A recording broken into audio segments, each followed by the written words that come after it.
Dahil daw sa budget para sa kani-kanilang proyekto, kaya napapirma ang mga kongresista sa impeachment complaint laban kay VP Sara Duterte. Yan po binunyag ni Alyansa Campaign Manager at incoming na botas Congressman Toby Tiangco. Simula yung problema ng administrasyon nung hindi nila sinunod yung budget ng Pangulo. Ang nangyari, hindi nila sinunod, ang dami-dami lang ginalaw. Later on, nagpasa sila ng budget na ayaw ng Pangulo. Okay? Ngayon, because of lack of time, hindi na veto lahat ng mga hindi dapat na items na handon, di ba? So ang ginawa ng executive is, di ba nagkaroon ng sinabi conditional release. We will review that one. All the line items. So ano nangyari? May na-hold. Okay?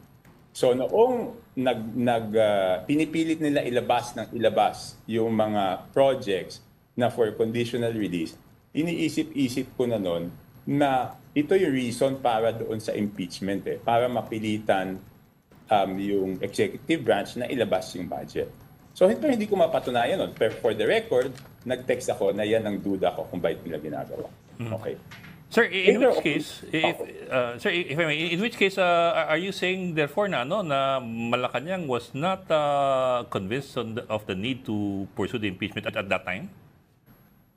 Until now, I am 100% sure na hindi kumbinsido ang presidente. Bakit? On the day of the signing of the impeachment, I was with the president for a meeting regarding the alyansa. Magmula nung simula na nagpipirma hanggang matapos, hindi namin pinag-usapan. Hindi niya sinabi, bakit ka hindi pumirma? Pagkatapos, lumabas yung resulta, hindi man niya lang sinabi sa akin, oh, Toby, naka 215 tayo. We never talked about it. Yeah. Isang beses na pag-usapan namin, I think 2-3 weeks after, siya yung nagtanong, ano ba yung nangyari? Bakit nila pinilit yung impeachment? Wala ba kalaban yung mga yan? Sabi ko, sir, hindi nga ako sinama, so hindi ko masasagot bakit na tinuloy. Next, okay, fast forward.